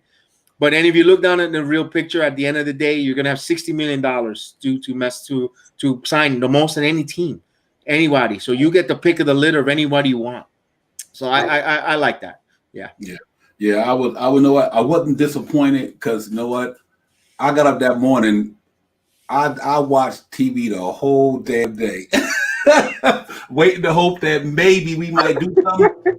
I'll kid you not, man. I'm like on my phone. I'm like ESPN, NBA TV, and I was like, you know what? As time went on, I was like, you know what? The Knicks might not do nothing. And and the only reason that made me think about that was this reason here. They overachieved already to some people. The front office was like, listen, we only got 20-something games left. You know what I mean? We gonna let the chip fall where they may. We not give up no picks. We not spending no cap. We gonna wait to the buyout, and if somebody that we might need just to help this team get us through the rest of the season to help us get in the playoffs and contend, fine. That's at a B. We going to the all season. We got all our picks. We got all our money. Let's wheel and deal. That's the only thing I think of that made sense to them. You know what I mean? I guess they just didn't want to. I guess they didn't want to bring up the chemistry, the camaraderie. I understand. I get all that, and so I wasn't disappointed because I was like, you know what? Think about it. It's gone. We ain't thinking about it. Not, but we know going. Think about it, man. Let's say we would have got one of them guys and we would have gave him the money. And that's hypothetically. Just all hypothetically. Let's say Kawhi said, you know what? We got knocked out in the second round. I'm out of here. I'm opting out. You know what I mean? And I think people with like Worldwide West and all they got cash shape, man. They and they probably like, you know what? Just chill, whatever. Let's wait till the season over. We got this money. We gonna wheel and deal. You know what I mean? That's the only reason I could see they didn't go out there and make them trades. I think they was like, listen, man, the season is almost over. We're in a good spot. We're in playoff contention with what we got. Nobody expected us to be here. So I think they got a little bit of room to play with. You know what I mean? It was like in their favor almost. Like, look, we got if we go into the first round and get knocked out, nobody thought the Knicks was gonna be here. You know what I mean? So yeah, right. And I think they might have been, that's just my opinion on the way they might have been looking at it, said, you know what? That's somebody gonna go in the buyout market and we're gonna pick them up, and we kept everything we had. And we still got a player to help us. I'm hoping that was the way they were thinking because we was like, man, damn. I'm like, Steph, I'm like, what's up? We were refreshing Twitter, and I was posting everything going on and nothing. And real quick on this, if you're going into a free agency and you're going into a meeting, and let me put the picture on you. You're going there and you go into a meeting with Leon Rose, Worldwide West, and maybe the new GM, because I don't know if Scott Perry might be retained as a GM, or compared to Scott Perry, Steve Mills, James Dolan. Yeah. That perspective and the narratives change so much with this organization. So I feel good that, any meeting we take on, like when Kawhi Leonard becomes available, if he decides to opt out, or any free agents the upcoming year, and you get into a meeting with these guys, and Leon was a former agent, and they want to talk and collaborate. Say, hey, we collaborated here as an organization. We want to put you comfortable. We want to bring your family XYZ. I think they'll sign any free agents. But you get them in the room. With those guys, we would get the meeting. We wasn't even getting the meeting. Correct. That's why I vote for three guys ahead. Jackson and Dolan and Perry and Mills, compared to the three new guys, that the new three-headed monster we have now. And with Tibbs, because he's been part of the front office, as a president, you bring him in there and look, coach, this is my game plan. This is what I expect. and this and that, and you throw that in there, man. You know, and this is how we'll use you. Yes, Because that, you know, they would like to know that as well. Like, right. You don't got a coach with his you know, model wife on a boat, you know, taking selfies on, you know, and all that. You know, you got a coach right in there, probably studying game film. You know, give me some Cat's Deli. You know, bring it into the garden. I'm watching film. I'm trying to break down, and that's the different, you know, a narrative that we have on this organization now going forward. But that's important. That's important. You know, real quick, because I think, like Stephanie, I think you might have alluded to this, like maybe a month ago, a couple of weeks ago, we was on NBK. The Knicks is not far from contending. No. Think about next year. The Knicks next year can literally bring in 2 max caps. You know what I mean? But though they don't need to do that, I'm just saying they in that position. You know what I mean? And I really believe that not only you able to bring in a max cap, you got the chips to trade for somebody. Now sign a trade in the off season. You know what I mean? Right. I mean, you got first round picks. You got aspiring players before July, whatever, or you know, young players. Yeah, man. So that I kind of get it why they did what they did. But it's gonna be interesting, man. It's gonna be it seems like this whole Knicks season. Normally the Knicks season end in April. I don't think our season is gonna end to the trade deadline, but the free agency next year. I think you're gonna hear about the Knicks all year long. Normally we wait till like April. See, we're gonna be in the lottery quiet. I think, but we go into the playoffs, so we're gonna be playing in May. Hopefully we get to June, but if not, but even if we get to May, then June, here comes summer league. You know what I mean? Right. July free agency. I mean, you know, and all that. And so Knicks news, I think it'll be around. Right now, it might be a continuous cycle, and I'm happy about that. So it's gonna be interesting. But this is the other thing. The Knicks have to be careful because we bunched in there with Miami, Indiana, Boston. If those guys make moves over the summer, and we clutching our pearls and clutching the purse and not trying to make moves, right? We could see us separating and not in a good way, Mm-hmm. you know, because those guys are not going to stand pat. They're probably going to be going after the same people. Right. I think Miami has money on the cap too. They do. Yes. Yeah, I think they like 20. Yeah, they do 20. Yeah, 20 something million. But this is the thing: Pat Riley is a closer, and I'm hoping our front office is that. Pat Riley know how to talk to these cats. He get them in the room, and next thing you know, they just signed already. So we have to be careful. We have to be able to close as well, and we're gonna have to be very quick. We got to move with precision. You're waiting around, somebody else to sign the guy that you're looking at. You know what I mean? Right. So they have to operate with a plan, and they have to operate with precision. That's what made me think, Steph, why they didn't do nothing. I think they already know something. I hope so. Could be. Let's see. So. I think the Knicks already know what they know. They know what they're gonna do, and that's why they didn't make them. They're like, nah, we got plans. I don't think they bought somebody who connected to Leon Rose with all these players, Worldwide West, who connected with all these dudes. You know what I mean? He connected with the creme de la creme of the NBA. You know what I mean? This cat. And Scott Perry got connections. I mean, these guys are well sought after respected people. You know what I mean? A lot of players in the NBA been know Leon Rose. They done talked to him, had dinner with him, kicked it with him. And, you know what I mean? He helped get the money. You know what I mean? They helped get the money. So he had, and I just think that these guys just know that they stay well connected. Worldwide West know the best of them, you know, and I think it's gonna make a big difference, man. I think it took us eight years, whatever, but I think we finally got it. I think the Knicks organization and finally got it. I think James Dolan and he said, you know what? This is what we need to bring in here. And he always been that way. He might not have made the right choices, but he was willing to make the choices. You know what I mean? On the basketball side, forget all the other shit, you know what I mean? But I think that, you know, he giving the key to Leon Rose and he's seeing it. You know, he like, damn, Knicks I'm getting money. Because think about it. Right. If the Knicks is being talked about, James Dolan is getting money. You know, that's why we the number one, other than the Lakers, the number one sports franchise in basketball anyway. 4.5. He didn't get that for not being smart. And I just think that now with people he got in place, it's going to be interesting, man. So I'm surprised about that, man. But salute to everybody in the chat, though. Subscribe, man. Hit the like button, man. Knicks Real Talk Tonight Show. Divine, BHI76, and Stephanie. We in here talking Knicks. Y'all know how we do, man. From the fan for the fans. Show the show fans make the show. The show don't make the fans. So salute to everybody out there, man. Appreciate y'all chiming in. out there on Right. Facebook, Twitter, everybody, man. Y'all, that's what it do. BS, man, what you got, brother?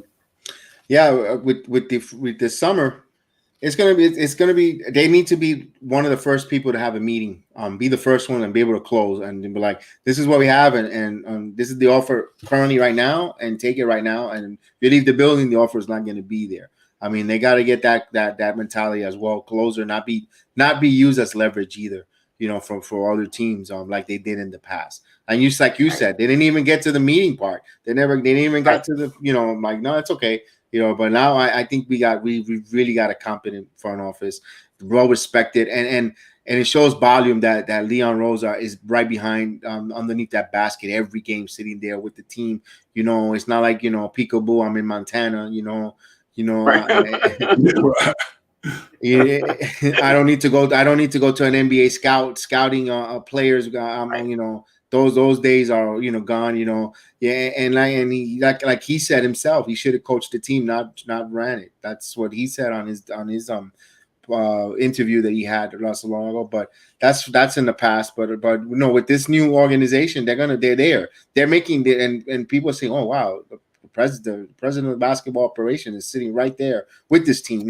Other players see that when they come in to visit, or when they go to on the road. They see those gentlemen sitting there and observing and watching their product on the floor and watching and show that camaraderie and see how these players play for one another, and they thrive and they care for one another. They show that not just the culture in New York has changed, but the atmosphere.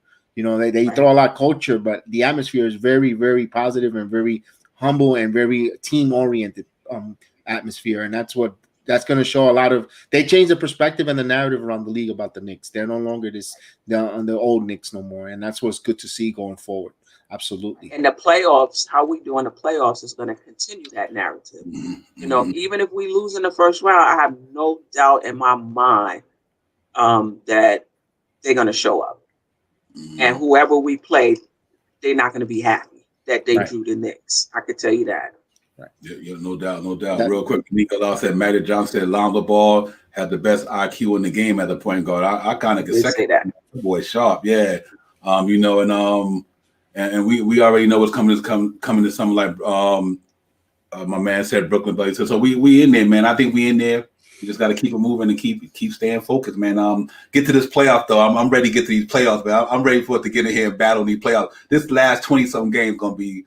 I'm gonna have an ulcer around this month. Like last night, that was a great game. We lost, but that just prepared me for what's going to come down the line. I'm like, okay. Yeah. Our unofficial sponsor, Tums. Yeah, right. Right. And I'm like, last night, I'm like, okay, the Outcast about to win this game. I'm getting hyped. The next thing I know, I'm like, man, this is what's going to be like every night for the next 20-some games. It's going to be crazy. But I'm looking forward to it. Like I was telling me and Bex were talking earlier, Steph, I think the 8 teams that's there now are going to be the one that's in there. Where they're going to end up at between 4 and 8. But I think the 8 teams that's there now, I truly believe going to be the 8 teams that's in that. I think from the Pacers down, the Bulls and the Raptors, I think they've done. I just think they've done. But so it's a matter of between them 4 to 8, where they going to land at. You know what I mean? I think if we get reinforcement, I truly believe we're going to be hovering around that 4, 5, or 6. We get reinforcement. I think we might be able to avoid that buy-in with some more talent. So, the couple of pieces to bring in there to just because we lost, losing Mitchell Robinson was big. That was big. That was big. And he just was coming back, getting to his zone. I noticed the way he was playing. He got this little swag to him, man. He was like, and then but when he went down, I was like, oh man. So I think now that if we get a couple of guys back and everybody be back, obviously I think the team except for Mitchell Robinson, but we have a whole healthy team. We have all the bodies, you know what I mean? And we just put it all on the floor, man. Let's go get it. You know what I mean? So maybe we can't afford no more injuries. Nah. Maybe the front office, they didn't make a trade. I want to go back to the trade real quick because they were seeing Mitchell Robinson was coming after the trade deadline, and it felt like getting Mitchell Robinson back on the roster was like making a trade for a caliber all-star. Or I'm not saying he's an all-star, but a good NBA player, a solid pro in there, and maybe that's why they held pat. Maybe now if you put a true serum to them, maybe they'll say they regret not making a move because they didn't know. Hindsight is 2020, not knowing that Right. he was getting injured. But I think that's what another perspective. They saw how good the team plays, how well they played together, and they were going to get a good caliber player back, from the injury. I think that's what went into that with that as well. Right. Mm-hmm. Yeah, just real quick. My brother Unique just put in the chat. Dallas, as a report, Dallas Mavericks are interested in Mitch, and I just seen MBK, the shoot around, said he put the same thing out there. So I saw that too. You seen that? Yeah, a lot of teams interested in right. A lot of teams interested in Mitch. Yeah, but this is the thing with sure. Mitch.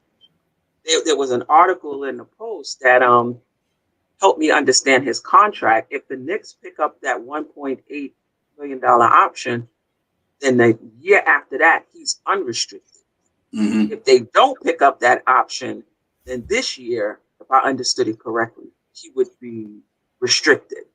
And so that's a tough choice. You kind of want him to be restricted so you can see what the interest is and kind of match him, but you also want to get him another year at $1.8 billion. Right. But the course of that is if he hits free agency, I mean, you could still sign him to an extension.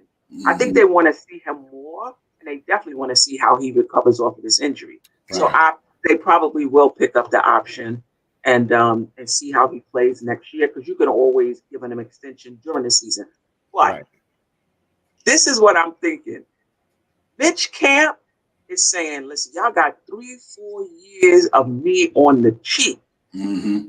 I'm not signing no extension. I'm going to free agency. I want to see what I can get from other teams. And if you want me, you're going to have to come high. That's what I think is going to I wouldn't doubt that. It's going to happen, because he want to get his money back. I'm sure he thinks he's underpaid. So yeah, right. 1.8 million.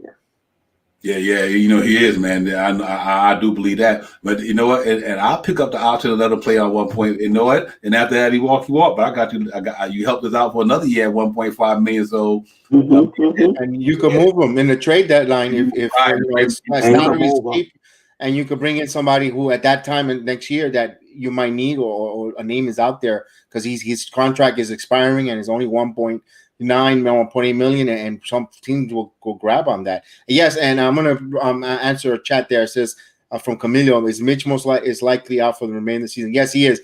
He's gonna miss 39 games, which is not gonna be enough time for him to return, and I don't think he'll play in the playoffs. Unless the Knicks go to the Eastern Conference, he'll be in there, but I don't think Mitchell. I think that's the end of the season for him. And even if he gets back, he should just start fresh next year, just to give, so he won't re-injure or re-aggravate any of his injuries on that. I will say this though, in terms of trading, you ain't getting much back with a 1.9 million. So you're gonna have to probably package him with somebody else. Right, correct. But he'll be an easy move to move around if you wanted to. Yes, sure. Right. Or even in draft, even if you want to for a draft to move up in a draft, if you really wanted, even this year, if you really wanted to get a Suggs, and package your Dallas and your pick and a Mitchell Robinson, or a second rounder. You got to go all the way up to 3 for that too. Correct. Correct. 2 for that. Right. Correct. You could move up if you really wanted to, and move up with that, because salary wise he's really low, and then you're giving them whoever draws that, the Magics, let's say the Orlando Magics, they draw that pick, and you want to get Suggs in there, and you could go ahead and do, because they already have Marquise Fultz and they have Cole Anthony. So if let's say that happens, that's speculating for later down the road. But it's nice to talk a little bit about that. Yeah, man. That's a good contract to have, 1.5 million. The production you're getting from him, you know what I mean? So, but and like I said, to me, I just think they're in a good spot, because I think real quick. And even this year, going into next year, we also got to think about this here. We probably won't have to only find one match, even though we can go with the salary cap, but who wants to always go with the salary cap? I think you got to look at RJ Barrett going to be due for extension in a couple of years. So I think that's why the Knicks trying to play it a certain way. Like, you know what? Are we going to extend Randall? See, Knicks in a real good spot, though. They can sign Randall. They can get ready to extend RJ Barrett, still get a max player. You know what I mean? Right. So I think that's what I think. Look like they're trying to be real savvy with their money. They throwing these 1 year deals out for a couple of years. So some guys, this year, Tom Thibodeau say, okay, you know what? This is who I want y'all to bring back. This is who I don't want. Right. This who could play for me. This who can't. Man. Yep. And that's why I think going into the season, I think they're gonna be pretty good. Man. I think Knox will be on this spiral if they keep him. We ain't worried about Obi on second year quickly, and they got these guys for another 4 years on these cheap deals.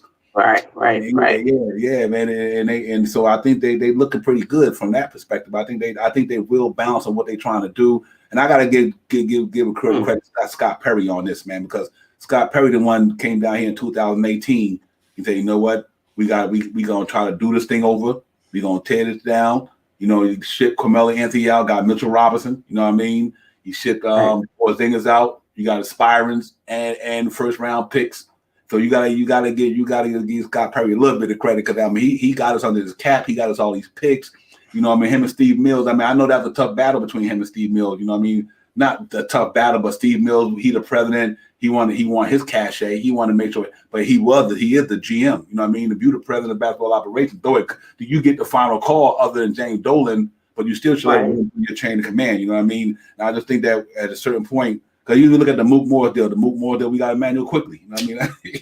You know, and so yeah. I mean, I think they brought in the right horses, man. But yeah, I think with RJ coming up in a couple of years, I know, you know, they're gonna have to give him some money. So it's gonna be interesting the way they maneuver the salary cap. You know, and though you could sign them going over, I'm dying to see how they're gonna pull that off, though. Right. And that opened up the doors, that trade for Porzingis, despite the fact we got Dennis Jr. But it opened the doors for them to acquire Randall. Look what it turned out to be. They took a flyer on him. He spent 1 year, you know, learning the system, learning how to play New York City, not the system, but the city and how it ins and out. And he put in the work in the offseason, and look at the results he's got now. You know, I could see that. And I say, and back to the buyout, why not try on a Boogie Cousins or Jamari Parker? Jamari Parker, you know, he was a number 2 pick. You know, maybe there's something that they could bring out in this young man, this young kid. You know, I'll be something to Kate a flyer. Bring him in here. Put him around coaching in the shoot arounds and in practice. If you don't see he's got what it takes, then you just cut him. You know, I think if you bring that young man here, he's willing to come. You know, the thing is, they got to do something. They just can't just stand there with their arms crossed and anyway, by the league rules, you have to have the amount that those 2 spots filled anyway. So let's see. Yep. All right, guys. Okay, I'm gonna have to head out. Yeah, thanks for coming on. Pleasure. It's a pleasure having you on. It's always a pleasure talking to you. Absolutely. Thank you for coming on board. Absolutely. You're very welcome. You're very welcome. Shout out to you, Dubai, man. You're doing your thing, man. You said, listen, I'm going to get my own show. These cats doing it. I can do it too. And look at you. I'm striving hard. You know what? For the love of it, you know, the creative energy that you have, for the passion for it, man. Absolutely. Yeah, I'm excited about it. You know, it's a step-by-step thing, you know what I mean? But I'm glad I'm able to have a platform to give to the fans, man. That's what it's really about. You know what I mean? And of course. Yeah, and you know, and kind of doing it, you know, this particular way, the way you want it. You know what I mean? You know, and this is just an idea and a dream that I had, and the creative energy that I wanted to accomplish. So far, so good, man.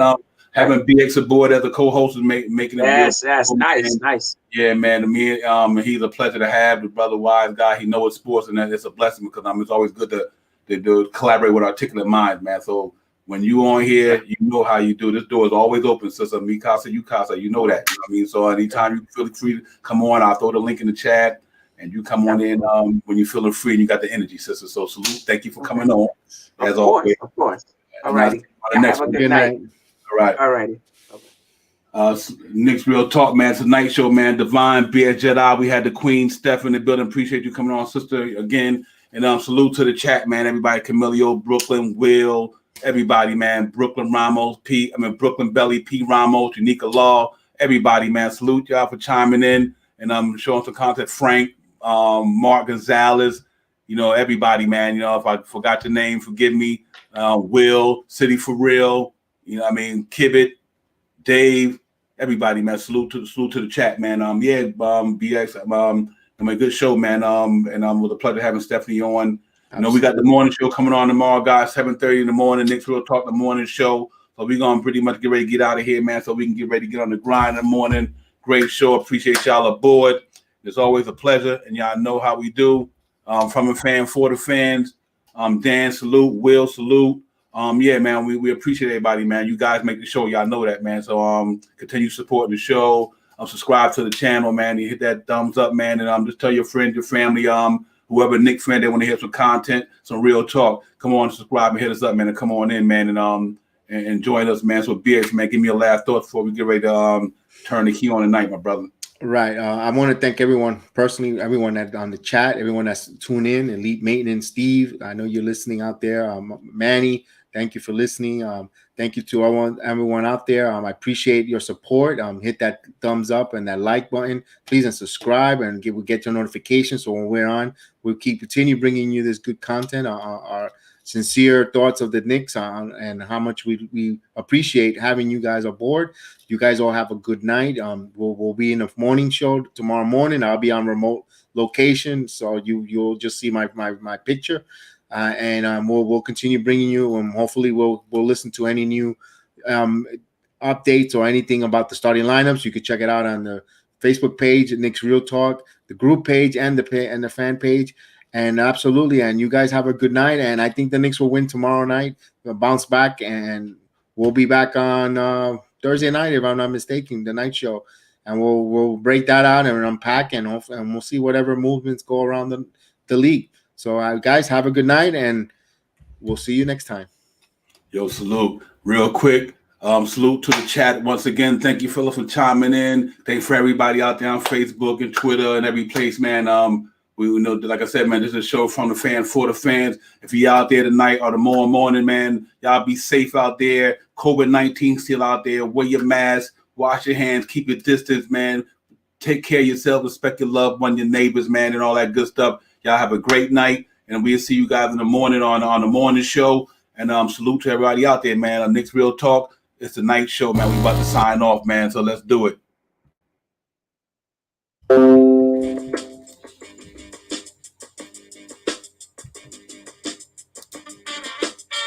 Knicks Real Talk. Knicks Real Talk. Knicks Real Talk. It's the night show. We on prime time. It's the night show. We on prime time. It's the night show. We on prime time. It's the night show. We on prime time.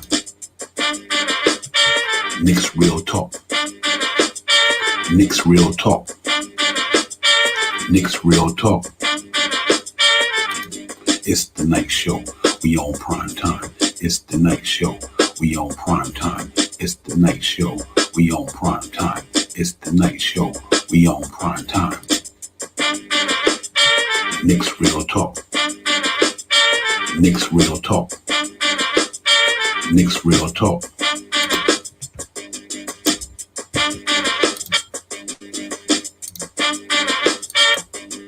It's the night show. We on prime time. It's the night show. We on prime time. It's the night show. We on prime time. It's the night show. We on prime time. Knicks Real Talk. Knicks Real Talk. Knicks Real Talk.